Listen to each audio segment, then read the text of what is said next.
acts like an open book, and no one will want to turn your pages. That is the motto I live by my whole life.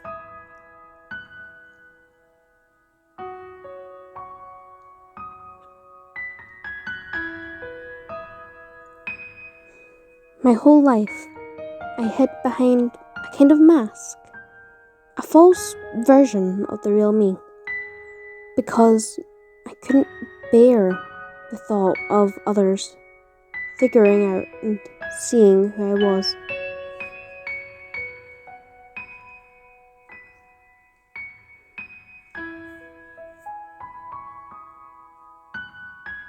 Behind the mask, I'm safe. No one will know the real me. And for the longest time, that was the way I liked it. No one truly knew me. I was the happy girl. The girl whose smile lit up the room. The girl who made everyone happy. Who was never sad. Who loved being around people. The girl who was happy to play the young characters. In fact, she automatically offered herself up for them. The small, innocent girl everyone wanted to protect.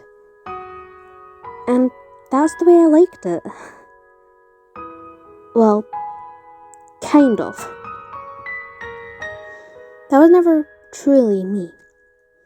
Sure, I am like that, but my personality was greatly over-exaggerated.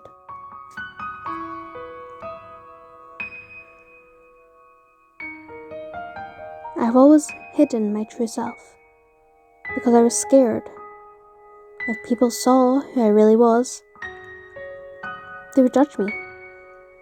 And I didn't want to be judged. Or they would comment on my personality change. And I hated being the centre of attention.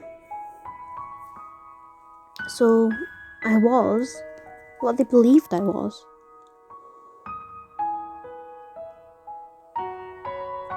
But eventually, it got harder to hide. Eventually, the mask began to fall. And everyone began to see. I tried to hide it for as long as humanly possible, but all of a sudden it just got too much. And the mask fell. I was broken. I was cracked. I was never truly as happy as people thought I was. And my closest friends began to notice. When it all got too much for me, they began to notice, and well, that was my biggest fear. It had come to light. I was anxious. I only left my room for work and then went straight back home. I couldn't go through to the dorm kitchen. Especially not when there was people in there, because it would make me shake uncontrollably and I wouldn't be able to breathe. I only ate microwave meals for the longest time because I couldn't stand being in the kitchen for longer than I had to. I went to Tesco's at 2 a.m. because there's no big crowds and there's no one there but workers, meaning I could shop without people being there. Without my overactive mind thinking that they were staring at me and judging me. In reality, they couldn't have cared less about me. They were just going about their days, but I couldn't convince my brain that. Anxiety. All started in high school. I never told my teachers because I didn't think they could do anything. I pretended their words didn't hurt. I thought I could ignore it. But those words cut deep. And no matter how hard I tried, I couldn't get rid of them. I was the freak who sat in the nerd corner and read her book. I was the one with no friends. I was the girl who did well in class and tried her best, even if her best wasn't particularly good.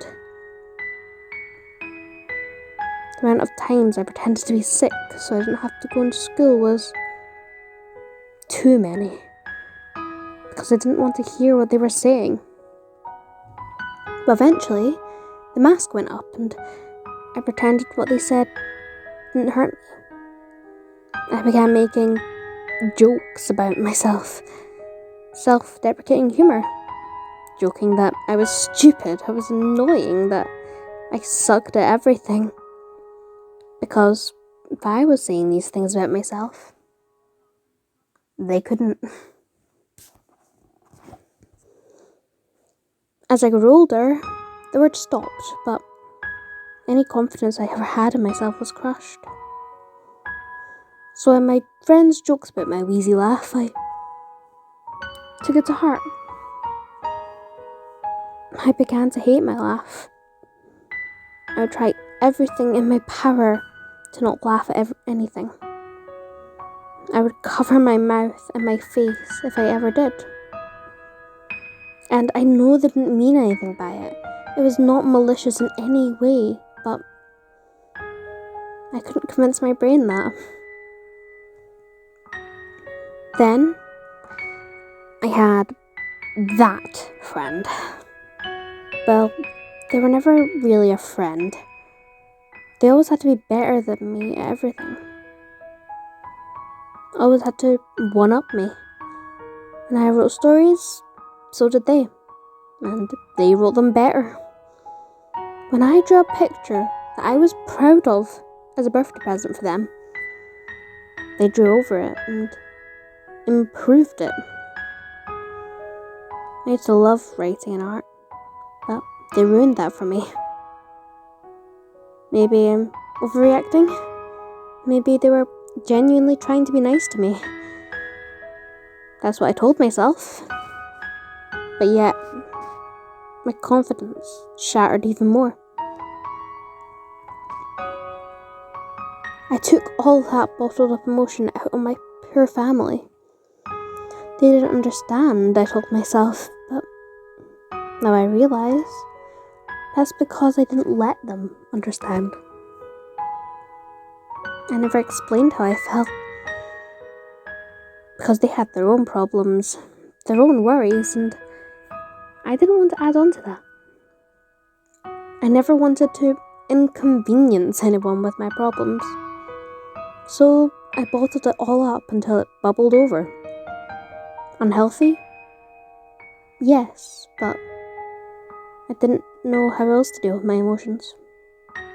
I knew I could talk to my family, but I wouldn't, because I believed that these emotions were my burden to bear.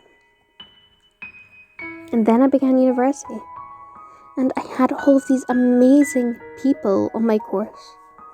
Many of them I grew really close to, but I never truly opened up to them, because I feared their judgment. When I noticed my mask was broken, my bottled up emotions spilled over again, and it happened all over again. I got aggressive, argumentative, unreasonable, and I truly regret everything I said back then. Because I had never dealt with my emotions before. They had always been hidden, so I didn't know how to express them. Childish? Very, but I didn't know what else to do. It was affecting everything. My university studies, my work life, my friendships, any social life that I had left. Because at that time, all I wanted to do was curl up into a ball and cry.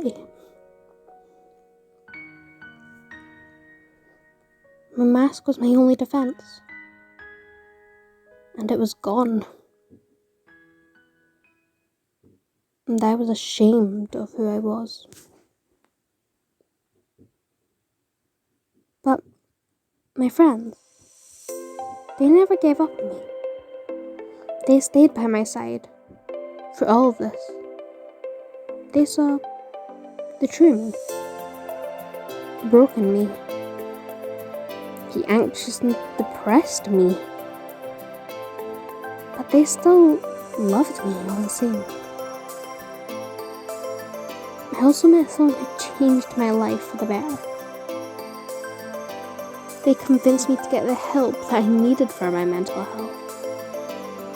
They tell me that they love my laugh, that I'm good at writing, that they think my art is amazing.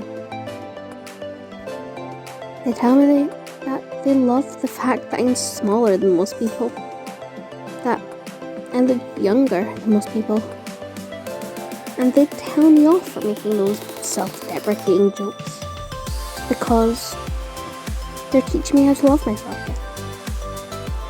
And though I'm not quite there yet, I'm definitely trying my best.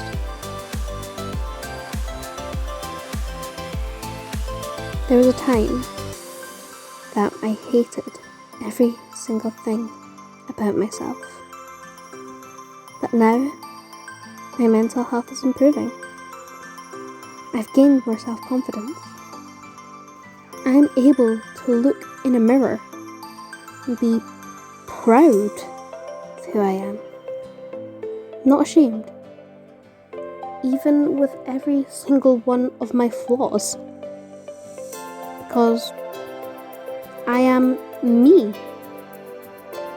And there's nothing that anyone can do to change that. Not even myself.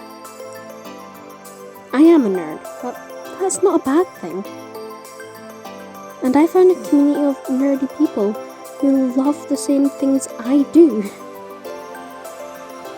And I'm short, and it can suck sometimes when trying to reach things off the top shelves, but also means that I can have the best hiding places when I play hide and seek with my younger cousins. And yeah, I look younger than I am, and I may absolutely despise it at times, but in the future, it means that I can be cast in the younger roles and have it be more realistic. I have more opportunities this way. I have people who love me, my friends and my family. They all helped me through one of the darkest periods of my life. And I love them all for it. And I always will. I'm still not perfect. I still get anxious. I still snap in anger. But I know nothing will change. That these people will always love me. And they will still love me the same.